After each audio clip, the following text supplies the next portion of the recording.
안녕하십니까? 신한은행 S&T센터 정은욱 수석입니다. 2022년에도 금융시장에 불안이 가시지 않고 있습니다. 최근 금융시장을 대하는 투자자들은 어느 때보다 혼란스럽고 어려운 시기를 보내고 있습니다. 오늘은 현재 금융시장에 드러나 있거나 잠재되어 있는 불안 요인들을 살펴보고 금융시장 위험에 대응하는 방법에 대해 이야기해 보겠습니다. 최근 가장 주목받은 문제는 러시아의 우크라이나 침공입니다. 하지만 국내외 주식시장은 우크라이나 침공이 시작된 지난 2월 말보다 이른 시점인 올해 연초부터 이미 급락장을 연출하고 있었습니다. 지정학적 문제 외에 시장이 현재 가장 두려움을 느끼고 있는 것은 미국의 금리 인상입니다.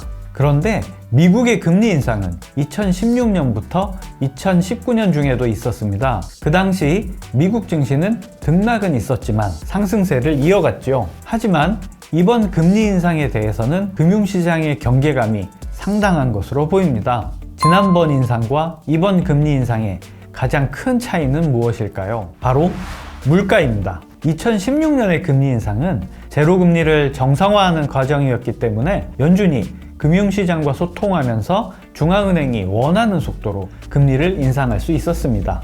하지만 이번 인상은 물가 급등에 따른 어쩔 수 없는 인상입니다. 파월 의장을 비롯한 연준 위원들은 처음에 물가 상승이 일시적일 것으로 판단했습니다. 그래서 신중한 금리 인상 기조를 유지했지만 그 결과는 물가 급등으로 나타났죠. 그래서 현재는 물가가 경기를 더 심하게 해치기 전에 금리를 빠르게 올릴 수밖에 없는 상황입니다. 중앙은행이 바라는 이상적인 상황은 적절한 속도로 금리를 인상해서 물가가 경기를 해칠 정도로는 오르지 않도록 막는 겁니다. 하지만 지금은 물가가 경기를 해칠 수 있는 수준까지 이미 급등해버렸기 때문에 어쩔 수 없이 금리 인상 속도도 그에 따라 높여야 하는 상황이 돼버렸습니다. 문제는 이런 시기에 경기 침체가 자주 발생했다는 데 있습니다. 식료품 가격이나 유류비가 오르면 가게와 기업이 모두 힘들어져서 경제에 부담이 됩니다. 이런 상황에서 물가를 잡기 위해 금리까지 올리면 이자 비용 증가로 어려운 경제가 더 어려워지기 쉽습니다. 그렇다고 금리를 올리지 않으면 물가가 자꾸만 올라서 경제를 더욱 해치게 되죠. 결국 중앙은행은 물가는 잡되 경기는 해치지 않는 속도로 금리를 인상해야 하는데 이건 사실 외줄타기를 하는 것만큼이나 어려운 일입니다. 따라서 현재 많은 국내외 전문가들이 미국이 경기 침체 없이 물가를 잡을 수 있을 것인지에 주목하고 있습니다. 금리 인상과 연관되는 또 다른 문제가 있습니다. 성장주와 부동산 등 자산 고평가 논란입니다. 최근 국내에서는 부동산 시장 하락 기진 여부에 대해 논란이 커지고 있고 미국에서는 기술주를 중심으로 한 성장주들의 고평가 논란이 있습니다. 금리 인상과 경기 침체 우려, 자산시장 하락이 겹쳐진다면 금융시장에는 매우 큰 악재로 작용할 겁니다. 이렇게 금융시장 불안 요인이 잠재해 있는 상황에서 어떻게 대응해야 할까요? 시장을 예측할 수만 있다면 고점에서 팔고 저점에서 매수하면 그만입니다. 하지만 아무도 그런 능력은 가지고 있지 않죠. 그럼 불안이 사라질 때까지 투자를 멈추거나 안전자산만 보유하는 건 어떨까요? 그것 또한 정답이 될 수는 없습니다. 시장에 불안 요인이 가득해도 시장은 얼마든지 상승할 수 있기 때문입니다. 코로나 위기가 완전히 사라질 때까지 투자를 멈추기로 했다면 2020년의 급격한 상승장에서 절대로 투자할 수 없었을 겁니다. 불확실성에 대응하는 최선의 방법은 바로 자산 배분입니다. 그렇지만 자산 배분만큼 실행이 어려운 것도 없습니다. 상승장에서는 더 높은 수익을 포기해야 되고 하락장에서도 손실을 줄일 수는 있지만 피할 수는 없기 때문입니다. 자산 배분을 실천하지 못하는 또 다른 이유는 자산 배분이 얼마나 강력한 도구인지 알지 못하기 때문입니다. 자산 배분에 대해 대표적인 오해가 두 가지가 있습니다. 첫 번째는 자산 배분이 수익률을 떨어뜨린다는 것이고 두 번째는 자산 배분에서 예금과 같은 현금성 자산은 별로 중요하지 않다는 생각입니다. 먼저 자산 배분이 정말 수익을 감소시키는지 살펴보겠습니다. 여기 상승과 하락을 반복하는 포트폴리오 두 개가 있습니다. 주식형 포트폴리오 A는 40% 상승과 30% 하락을 반복하고 자산 배분 포트폴리오 B는 20% 상승과 10% 하락을 반복합니다. 두 포트폴리오를 운영한 결과는 다음과 같습니다. 두 포트폴리오의 평균 수익률은 모두 5%로 동일합니다. 하지만 변동성이 큰 포트폴리오 A는 시간이 지날수록 손실이 나는데 변동성이 작은 포트폴리오 B는 시간이 지날수록 수익이 늘어납니다. 이런 결과가 발생하는 것은 손실과 수익이 비대칭이기 때문입니다. 언뜻 생각하면 50% 손실을 50% 이익으로 막을 수 있을 것 같지만 실제로는 50% 손실을 보면 100의 투자금이 50이 됩니다.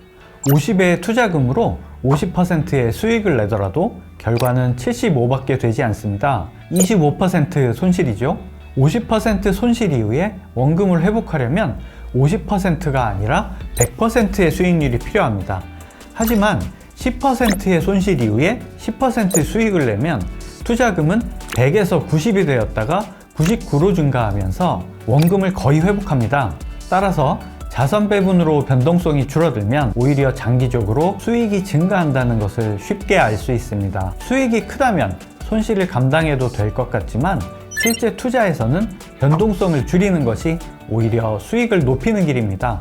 한편 자산 배분에 예금과 같은 현금성 자산은 중요하지 않고 채권이나 달러 또는 금처럼 위험자산과 반대로 움직이는 안전자산들만 포함하면 된다고 생각하는 경우가 있습니다. 하지만 자산 배분에서 예금은 매우 중요한 요소입니다. 저금리 상황에서는 유동성이 풍부해서 주식과 같은 위험자산이나 채권과 같은 안전자산이 함께 오르는 경우도 많습니다. 반대로 지금처럼 금리 인상으로 유동성이 축소되는 시기에는 위험자산과 안전자산이 동반 하락하는 일도 자주 일어납니다. 따라서 포트폴리오에는 어떠한 경우에도 손실이 발생하지 않는 예금과 같은 현금성 자산을 반드시 충분한 비중으로 확보해야 합니다. 여기서 질문을 하나 해보겠습니다. 만약에 예금처럼 원금이 보장되는데 수익도 노려볼 수 있는 상품이 있다면 어떨까요? 그런 상품이 있다면 시장이 하락할 때는 포트폴리오의 손실을 줄여줄 것이고 상승장에서도 수익의 보탬이 될 것입니다. 그런데 과연 손실 가능성 없이 원금이 보장되면서 투자 수익을 누릴 수 있는 상품이 있을까요? 네, 다행히도 그런 상품이 있습니다. 바로 주가지수 연동 예금입니다. 주가지수 연동 예금은 ELD라고도 부르는데 만기까지 보유할 경우에 일반 예금처럼 원금이 보장됩니다.